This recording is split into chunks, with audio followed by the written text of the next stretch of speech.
आलस्य हि मनुष्याणां शरीरस्थो महान रिपु नास्ति उद्यम समो बंधु कृत्वा त्वं नावसीदति। आलस्य जो होता है वो मनुष्य के शरीर का सबसे बड़ा दुश्मन होता है, रिपु होता है, और जो उद्यम मेहनत होता है वो शरीर का सबसे बड़ा दोस्त होता है। तो अब से आप आलस्य नहीं करेंगे। अब आप बोलेंगे हम तो जाए थे भैंस चरावे, भैंस चरावे में बड़ी मेहनत लागत है। तो इससे आप अपने घर वालों की मार कुटाई से बच सकते हैं, ये भी बहुत मेहनत का काम है। तो चलिए अब स्टार्ट करते हैं अपने लेक्चर को real number and their decimal expression से। तो इसमें हम क्या करेंगे, हमें रियल नंबर गिवन होगा। रियल नंबर क्या होता है, मैंने आपको लास्ट लेक्चर में बताया था, it is a combination of rational and irrational. ये कॉम्बिनेशन होता है किसका, रेशनल नंबर्स का और इरेशनल नंबर का। इरेशनल नंबर का ये कॉम्बिनेशन होता है। तो चलिए हम एक रेशनल नंबर लेते हैं जो है हमारा 10/3। ये रेशनल नंबर हमने लिया। तो रेशनल रियल नंबर लिया हमने, और हम क्या करेंगे, अब इसको डेसिमल में कन्वर्ट करेंगे। तो डेसिमल में कन्वर्ट इसको किस तरीके से करेंगे, ये हमारा 10, ये हमारा 3। तो अगर हम डिवाइड करें यहाँ पे तो 3 3 जा 9 हो गया, यहाँ पे 1 आया। अगेन पॉइंट लगा के हमने यहाँ पे 0 किया, फिर 3 किया, फिर 10 आया, फिर 9 आएगा, फिर 9 आया, फिर यहाँ पे कैंसिल आउट किया हमने, यहाँ पे 1 आएगा, 1 आएगा। उसके बाद हम फिर पॉइंट लगाएंगे, पॉइंट लगाया लगा हुआ है ही, तो फिर 0 किया हमने, फिर 9 किया। इस तरीके से क्या 1 आता जाएगा, 9 1 9 इस तरीके से आता जाएगा। तो पूरे में अगर हम यहाँ पे रिमाइंडर देखें तो क्या है, रिमाइंडर हमारा रिमाइंडर सेम है, रिमाइंडर सेम है। यहाँ पे भी कितना आया, 1 आया, इधर भी कितना आया है, 1 ही आया रिमाइंडर। यहाँ पे भी रिमाइंडर 1 आया, यहाँ पे भी कितना आया, 1 आया, यहाँ पे भी रिमाइंडर 1। तो सभी जगह अगर हम देखें यहाँ पे भी कितना है, 1 है रिमाइंडर। तो सभी जगह पे रिमाइंडर की वैल्यू कैसी है, सेम है। सभी जगह पे रिमाइंडर की वैल्यू सेम है। तो जब रिमाइंडर की वैल्यू सेम होती है, यहाँ पे आता जाएगा 3 3 इस तरीके से। इसको हम 3.3 बार भी बोल सकते हैं। तो यहाँ पे क्या हो जाएगा, हमारा रिमाइंडर सेम हो रहा है। अगर रिमाइंडर सेम होता है तो जो हमारा डेसिमल, जो इसका क्वोशंट होगा, क्वोशंट जो होगा इसका, वो क्या हो जाएगा, देखिए रिमाइंडर यहाँ पे मैं लिख देती हूँ 1 1 1 1 1 एंड सो ऑन। और इसका जो क्वोशंट आया हुआ है वो क्या है हमारा, वो है 3.333। देखिए अगर आपका रिमाइंडर क्या है, अगर आपका रिमाइंडर बार बार रिपीट कर रहा है तो आपका जो क्वोशंट होगा वो भी बार बार क्या करेगा, रिपीट करेगा। तो आपका क्वेश्चन भी बार बार रिपीट करेगा। अभी हम दूसरा एग्जांपल देखते हैं कि क्या उसमें भी अगर रिमाइंडर सेम होता है या फिर रिमाइंडर डिफरेंट होता है तो क्या उसमें क्वेश्चन डिफरेंट होता है या नहीं। तो चलिए देखते हैं। अगर हमारे पास है 7 और 8, तो यहाँ पे हमने पॉइंट लगा दिया, ये हो गया 70, ये हो गया 70। तो 8 8 5 40, 8 6 40, 8 8 64, क्या हो गया, 8 8 जा, यहाँ पे पॉइंट है, 8 8 जा 64, यहाँ पे क्रॉस किया, यहाँ पे क्या आ गया 4, पॉइंट लगा हुआ, हमने यहाँ पे क्या लगा दिया 0, यहाँ पे आएगा 6, सब्ट्रैक्ट किया हमने तो यहाँ पे आ गया 6।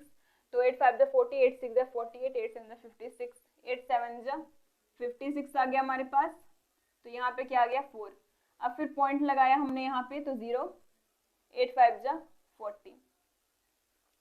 तो वैल्यू कितनी आई हमारे पास, वैल्यू आ गई, देखिए यहाँ पे हमारा जो रिमाइंडर था, रिमाइंडर कितना था, यहाँ पे 6 था। फिर यहाँ पे जब हमने इसको सब्ट्रैक्ट किया तो यहाँ पे रिमाइंडर कितना बचा हमारे पास 4, और लास्ट में हमारे पास क्या आ गया, 0 रिमाइंडर आ गया।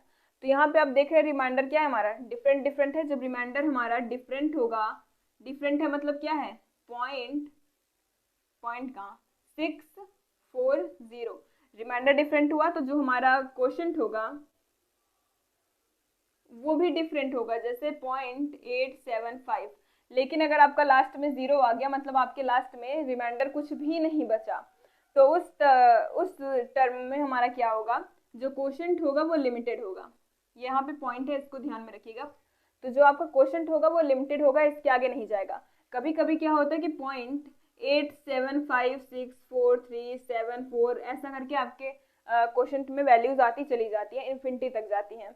लेकिन अगर आपका रिमाइंडर 0 हो गया तो वहां पे आपकी जो क्वोशंट की वैल्यू होती है वो क्या होती है, लिमिटेड। क्या होती है क्वोशंट की value, if remainder will be 0, then quotient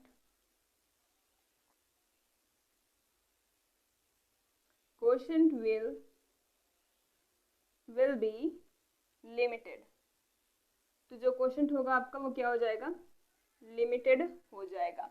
कब, जब आपका रिमाइंडर की वैल्यू क्या हो, 0 हो। ये इतना पॉइंट है हमारा। और अगर आपका रिमाइंडर सेम है, अगर आपका रिमाइंडर सेम है तो क्वोशंट जो होगा हमारा, इस तरीके से मैं रिप्रेजेंट कर रही हूँ, वो भी क्या हो जाएगा आपका, रिपीटेड होगा, रिपीटेड। लेकिन कितनी बार होगा हमारा, इन्फिनिटी टाइम तक, इन्फिनिटी टाइम्स तक होगा। अगर आपका रिमाइंडर सेम है और वो 0 पे नहीं जा रहा है, अगर यहाँ पे 0 आपका आ गया तो क्या हो जाएगा, वहां पे वहीं पे आपका जो सॉल्यूशन है, वहीं पे आपका जो क्वोशंट की वैल्यू होगी वो लिमिटेड हो जाएगी, अनलिमिटेड नहीं होगी। तो आप इसको भी नोट डाउन करिए। अब अगर हम ले नेक्स्ट एग्जाम्पल, अगर लें 1/7, ये रियल नंबर गिवन है। अब हमें इसमें डेसिमल एक्सप्रेशन फाइंड आउट करना है। तो किस तरीके से करेंगे, यहाँ पे 1 लिखा हमने, यहाँ पे 7 किया, पॉइंट लगाया, यहाँ पे क्या आ गया, 0 आ गया। अब इसके बाद क्या करेंगे, कितने टाइम्स जाएगा, 1 टाइम्स, 7 1 जा 7, यहाँ पे आ गया 3, फिर हमने 0 लगा दिया। तो 7 4 जा क्या होता है, 28, तो 7 4 जा 28। ये ध्यान में रखते चलिए कि रिमाइंडर कितना आया था, घटाने के बाद हमारे पास क्या बचा था, 3, इतना आ गया। यहाँ पे रिमाइंडर आया हमारे पास 2, और यहाँ पे हमने 0 किया तो रिमाइंडर कितना आया, ये भी लिखते हुए चल रहे हैं, यहाँ पे आ गया 2। तो 7 2 जा क्या हो जाएगा हमारा, 14, 7 2 जा 14, यहाँ पे आ जाएगा हमारे पास 6, रिमाइंडर कितना आ गया, 6 आ गया। अब फिर 0 किया हमने, तो 7 5 जा 35, 7 6 जा 42, 7 7 जा 49, 7 8 जा 56, तो 7 8 जा 56। यहाँ पे हमारे पास आएगा 4, रिमाइंडर कितना आ गया हमारे पास, रिमाइंडर आ गया 4, 0 किया हमने यहाँ पे। अब उसके बाद कितने टाइम्स जाएगा, 7 5 जा 35, 7 6 जा 42, तो 6 पे 42 हो रहा है, तो 7 5 टाइम्स तक जाएगा 5, 35 आ गया, यहाँ पे आ गया 5, तो रिमाइंडर कितना आया, यहाँ पे 5 आ गया रिमाइंडर। अब अगर हम फिर यहाँ पे 0 करें तो 7 5 जा 35, 7 6 जा 42, 7 7 जा 49 होता है, तो 7 7 जा 49, यहाँ पे आ गया 1। अब यहाँ पे रिमाइंडर कितना आ गया, 1 आ गया। फिर हमने 0 किया तो फिर से आ गया कितना, यहाँ पे आएगा 1, यहाँ पे आएगा कितना, 7, फिर आ गया हमारे पास 3, यहाँ पे रिमाइंडर कितना आया, 3, फिर 0 किया, फिर आ गया 28, फिर रिमाइंडर कितना आ गया हमारे पास, 2, इसको सब्ट्रैक्ट करने के बाद। तो आप देख रहे हैं, क्या देख रहे हैं आप, आपको कुछ दिखाई नहीं दे रहा, मैं दिखा देती हूँ कि यहाँ पे आपको 1 4 2 8 5 7 के बाद जब हम यहाँ पे गए तो यहाँ पे फिर से वही सारी वैल्यूज आने लगी, वही की वही वैल्यूज हमारे पास फिर से आने लगी। देखिए इतनी, तो आपको दिख रहा होगा, क्या दिख रहा है, ये दिख रहा है कि जब हमारी वैल्यूज रिपीट कर रही हैं, देखिए रिमाइंडर पहले 3 था, फिर 2 था, फिर 6 था, फिर 4 था, फिर 5 था, इतना आया। उसके बाद फिर से वही सब आने लगा, 1 भी लेंगे इसमें, इसमें 1 था हमारा, 1 3 1 तक आएगा, हाँ। उसके बाद हमारा फिर रिमाइंडर क्या आने लगा, 3 2, फिर आएगा 6, फिर आएगा 4, फिर आएगा 5, फिर आएगा 1 एंड सो ऑन, इसी तरीके से आता चला जाएगा। तो जब हमारा रिमाइंडर देख रहे हैं रिपीट कर रहा है, रिपीट करने का ये मतलब नहीं होता कि आपका अगर 1 1 1 आ रहा है तो ये रिपीटेशन होगी, या फिर अगर 2 2 2 2 करके आ रहा है तो ये रिपीटेशन होगी, ऐसा नहीं हो सकता। ये मैनी नंबर्स को इंक्लूड अपने साथ में कर सकते हैं। जैसे यहाँ पे आप देख रहे हैं कितने नंबर्स मिलके इंक्लूड रिपीट हो रहे हैं बार बार, 3 2 6 4 5 1, इतने रिमाइंडर्स जो हैं वो मिल करके बार बार रिपीट हो रहे हैं, इतने सारे रिमाइंडर्स। तो इसको भी हम क्या बोलेंगे कि ये रिमाइंडर रिपीट हो रहा है। जब रिमाइंडर रिपीट होगा तो मैंने आपको बताया कि जब रिमाइंडर रिपीट होगा तो क्वोशंट भी आपका रिपीट होगा। तो यहाँ पे भी आप देख रहे हैं क्वोशंट क्या हो गया, 0.142857, इसका बार कर देंगे हम, बार लगा दिए कि यही चीज बार बार रिपीट हो रही है। तो अगर आपकी एक वैल्यू रिपीट करती तो हम बोलते हैं कि एक रिमाइंडर आपका, एक क्वेश्चन आपका रिपीट करेगा, लेकिन इसमें कितने कई सारी वैल्यूज रिपीट कर रही है, तो कई सारे रिमाइंडर्स भी आपके, क्वेश्चन भी आपके रिपीट करेंगे। तो इस तरीके के क्वेश्चन हो गए। अब मैं आपको दिखाऊंगी डेसिमल एक्सप्रेशन में कितने सारी कंडीशन आती हैं। जैसे मैंने आपको बताया कि एक बार रिपीट करेगा तो रिपीटिंग, नॉन टर्मिनेटिंग, टर्मिनेटिंग करके, तो आप इसको नोट डाउन करिए।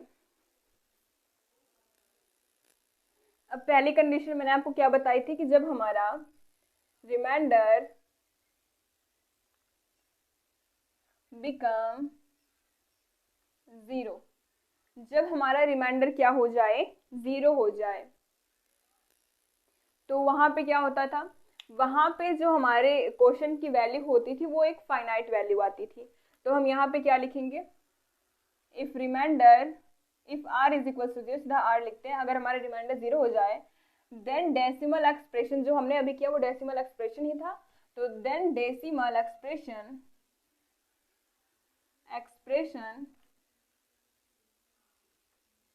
comes to an end, comes to an end। अब इसका मतलब क्या हुआ, जो डेसिमल एक्सप्रेशन होगा उसका एक इंड आएगा, उसका एक अंत हमारे पास मिलेगा, जहां पे उसकी वैल्यूज, आर की वैल्यू 0 हो जाएगी। तो वहां पे क्या होगा, so such type of decimal expression is known as terminating। तो इस तरीके के डेसिमल एक्सप्रेशन को हम क्या बोलते हैं, टर्मिनेटिंग। टर्मिनेटिंग का मतलब होता है कि एंड, जहां पे क्या हो जाए वो खत्म, टर्मिनेटिंग का मतलब एंड हो गया। अब जैसे हमने एग्जांपल में क्या देखा था, 7/8 था, क्या था, 7/8 था, उसकी वैल्यू हमारे पास आई थी 0.875 या फिर 785 ऐसे करके कुछ आई थी, जो भी आई थी अभी मैंने आपको दिखाया था क्या आई थी। तो देखिए यहाँ पे वैल्यू हमारी आई थी 0.875, तो यहाँ पे जो डेसिमल का एक्सप्रेशन है उसका इंड यहीं पे हो गया, 5 के आगे उसमें कुछ भी नहीं है, 5 के आगे कुछ भी नहीं है, तो यहाँ पे इसका इंड हो गया। तो ऐसे डेसिमल एक्सप्रेशन को हम बोलते हैं टर्मिनेटिंग, जिसमें आपको एक इंड मिले, टर्मिनेटिंग। और अब हम देखेंगे नॉन टर्मिनेटिंग, रिपीटिंग या फिर रिकरिंग जिसको बोलते हैं, वो कब होगा, वो कब पॉसिबल होगा हमारा, when remainder never becomes 0। जब रिमाइंडर हमारा कभी भी 0 ना हो, मतलब r is not equals to 0। अगर r हमारा 0 नहीं होगा, इसका मतलब होगा कि रिमाइंडर विल रिपीट, रिमाइंडर हमारा क्या करेगा, रिमाइंडर रिपीट करेगा। जब रिमाइंडर रिपीट करेगा, देन डेसिमल एक्सप्रेशन जो होगा हमारा do not comes to an end, do not comes to an end. Decimal expression की हमारे पास कोई भी एंड हमें नहीं मिलेगी, and quotient value, the digits of quotient repeated, जो डिजिट की वैल्यू होंगी, क्वोशंट की जो वैल्यू होगी हमारी, या फिर लिख देते द वैल्यू ऑफ क्वोशंट, वो रिपीट करेगी बार बार। तो सच type of decimal expression is known as, उसको क्या बोलते हैं हम, terminating but non terminating but repeating. क्या बोलते हैं, non terminating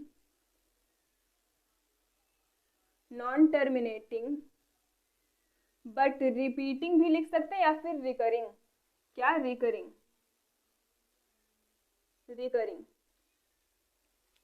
non terminating but recurring. Recurring का मतलब हुआ हमारा रिपीट करना। जैसे मैंने आपको क्या बताया था, इसका एग्जांपल अगर मैं यहाँ पे लिखूं, हमने आपको बताया था कि 1/3 की वैल्यू, या फिर 10/3 की वैल्यू हमारी क्या आई थी, 3.333 करते हुए इस तरीके से, तो इसको हम लिख सकते हैं 3.3 बार, राइट, 3.3 बार। तो इसमें जो क्वोशंट की डिजिट्स हैं वो क्या कर रहे हैं, बार बार रिपीट कर रहे हैं। और इसमें जो हमारा रिमाइंडर था, देखिए रिमाइंडर विल रिपीट, जब रिमाइंडर हमारा रिपीट करेगा, रिमाइंडर क्या आ रहा था, 1 1 1 1 इस तरीके से रिमाइंडर हमारा रिपीट कर रहा था, और हमारे जो डेसिमल एक्सप्रेशन था वो उसका कोई अंत नहीं आ रहा था, 1 1 बार बार आता जा रहा था, और उतनी बार हम उसको 3 टाइम्स उसमें डिवाइड करते जा रहे थे। तो यहाँ पे जब आपका रिमाइंडर रिपीट करेगा तो वहाँ पे जो आपके डिजिट्स होंगे किसके, क्वोशंट के, वो भी बार बार रिपीट करेंगे, और ऐसे डेसिमल एक्सप्रेशन को हम बोलते हैं नॉन टर्मिनेटिंग बट रिकरिंग या फिर रिपीटिंग डेसिमल एक्सप्रेशन। तो ये दो टाइप के थे। पहला था जब रिमाइंडर विल बिकम जीरो, जब रिमाइंडर आपका जीरो हो जाए तब, और दूसरा जब रिमाइंडर आपका कभी भी जीरो ना हो तब। तो आप इसको भी नोट डाउन करिए। अब देखिए हमारे पास है कि हमको इसको रेशनल नंबर के फॉर्मेट में शो करना है। रेशनल नंबर है, क्या ये रेशनल नंबर है या नहीं, यही प्रूफ करना है। तो रेशनल नंबर क्या होता है हमारा, रेशनल नंबर होता है ये p/q के फॉर्म में होता है, where q is not equal to zero. p/q के फॉर्म में होता है जहाँ पे q हमारा जीरो नहीं होता है। तो चलिए हम इसको p/q के फॉर्मेट में लिखते हैं। देखिए हमारा है 3.14268, इतना है हमारे पास। अब हम इसको क्या लिख सकते हैं, पहले हम इसको एज इट इज यहाँ पे उतारे 3.14268, मैंने पॉइंट नहीं लगाया यहाँ पे। अब क्या करें, इसको हम डिवाइड कर दें। कितने से डिवाइड करेंगे, 1 लिखा आपने यहाँ पे, और जितने नंबर्स पे जीरो लगा हुआ है उतने, जितने नंबर पे यहाँ पे पॉइंट लगा हुआ है उतने ही नंबर के हम जीरो लेंगे। देखिए 1 2 3 4 5 6 है तो यहाँ पे 6 करेंगे, 1 2 3 4 5 6 पे है तो 6 करेंगे। जैसे अगर हमारे पास होता है क्या 3 है बाई 10, तो इसको हम क्या लिख सकते हैं, 0/3 0.3 लिखते हैं। तो उसी तरीके से यहाँ पे भी हम करेंगे क्या, जितने पे जीरो लगा हुआ है, जितने पे डेसिमल लगा हुआ है उतने ही नंबर्स पे हम जीरो लगाएंगे और डिवाइड करेंगे। तो ये हमारा इसी को रिप्रेजेंट करेगा। अब उसके बाद इतना हमने लिखा। अब देखिए ये p/q के फॉर्म में है, जहाँ पे p हमारा क्या है 3142678 और q है हमारा 10000000। इतनी वैल्यू हमारे पास आ गई। यहाँ पे दिख रहा है कि p और q दोनों के दोनों कैसे हैं, इंटीजर्स हैं, वो भी पॉजिटिव इंटीजर्स हैं दोनों के दोनों, और q is not equal to zero, q zero के इक्वल नहीं है। तो इस तरीके से हमने क्या प्रूव किया कि ये जो चीज है हमारी वो क्या है, रेशनल नंबर है। तो आप इसको भी नोट डाउन करिए। अब ये एग्जांपल है हमारे पास 0.3333 मतलब 0.3 का बार, और इसे हमें शो करना है कि क्या ये p/q के फॉर्मेट में होगा जहाँ पे q not equal to zero, मतलब सीधा सीधा यही कह रहा है कि हमें इसको रेशनल नंबर के फॉर्मेट में रिप्रेजेंट करना है। तो कैसे करेंगे, पहले हम लेंगे let x is equal to 0.3 bar, या फिर 333 ही लिख के चलते हैं हम लोग यहाँ पे इस तरीके से। अब इधर से हम दो इक्वेशन बनाएंगे, दो इक्वेशन। पहले क्या करेंगे, multiply 10 on both side of equation, दोनों साइड में हम 10 से मल्टीप्लाई करेंगे, 10 से हम मल्टीप्लाई करेंगे इक्वेशन के दोनों तरफ। और दूसरे में क्या करेंगे, add 3 on both side of equation, दोनों तरफ हम 3 को ऐड करेंगे, 3 को ऐड करेंगे बोथ साइड ऑफ इक्वेशन, दोनों तरफ हम 3 को ऐड करेंगे। तो मल्टीप्लाई करने पे हमें क्या मिलेगा, देखिए 10, पहले हम लिख लेते हैं इक्वेशन हमारी क्या है, x is equal to 0.3333 and so on. तो यहाँ पे क्या हो जाएगा 10 इंटू 3 और 10 into x is equal to 10 cross 0.3333 dot dot dot. तो इसको हम लिखेंगे 10x इज इक्वल टू, यहाँ से क्या हो जाएगा, ये यहाँ से होगा, अगर हम इसमें 10 से मल्टीप्लाई करेंगे तो हमारा जो डेसिमल है वो एक नंबर के बाद चला जाएगा, मतलब यहाँ पे आ जाएगा। तो ये हो जाएगा 3.333। जैसे अगर हमारे पास 0.7 है, इसमें जब हम 10 से मल्टीप्लाई करते हैं तो ये हो जाएगा 70, और एक नंबर पे यहाँ पे पॉइंट लगा हुआ तो पॉइंट लगाएंगे तो ये 7 हो जाएगा, मतलब उसके 7 के बाद लगे, मतलब एक नंबर के बाद डेसिमल आएगा। तो वही हमने किया, एक नंबर के बाद यहाँ पे डेसिमल लगा दिया।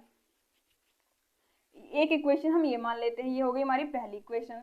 अब यहाँ पे अगर हम देखें, यहाँ पे हमको दोनों साइड में 3 को ऐड करना है, तो क्या हो जाएगा x प्लस 3, और यहाँ पे 3 को जब ऐड करेंगे, अगर हम 3 को ऐड करते हैं किसमें, देखिए 3 इधर हम लगा देंगे डेसिमल 000, तो इस पर कोई भी डिफरेंस आने वाला नहीं है। और अगर हम इसमें किसी 0.736 को ऐड करते हैं तो क्या वैल्यू आती है हमारे पास, यहाँ पे ऐड करने पे 6 आएगा, यहाँ पे ऐड करने पे 3 आएगा, यहाँ पे 7 और यहाँ पे 0.3 आएगा, इस तरीके से आता है।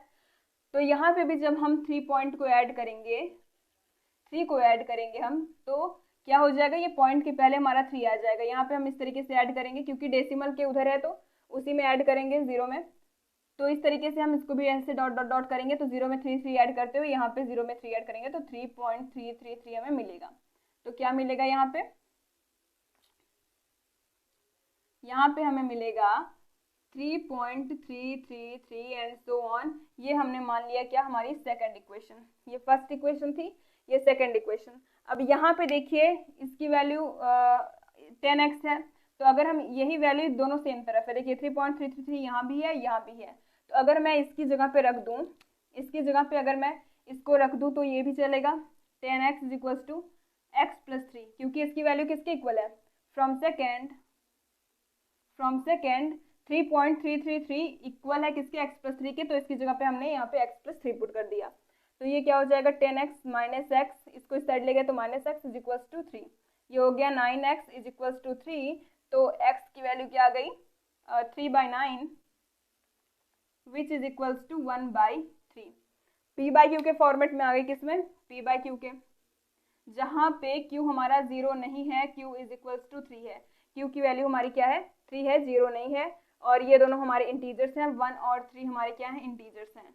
तो इस तरीके से हमने क्या रिप्रेजेंट किया कि ये जो वैल्यू है हमारी वो क्या है, रेशनल नंबर है। ये नंबर हमारा रेशनल नंबर है, तो आप इसको भी नोट डाउन करिए। तो आज की वीडियो में बस इतना ही हो पाएगा। एक्सरसाइज जो है वो हम नेक्स्ट लेक्चर में करेंगे, और अगर आपको कहीं पे कुछ भी क्वेरी होती है तो आप कमेंट करके मुझसे पूछ सकते हैं। और अगर आपको वीडियो अच्छी लगती है तो लाइक करिएगा, अपने फ्रेंड ग्रुप में शेयर करिएगा, and subscribe for more videos also. Thanks for watching.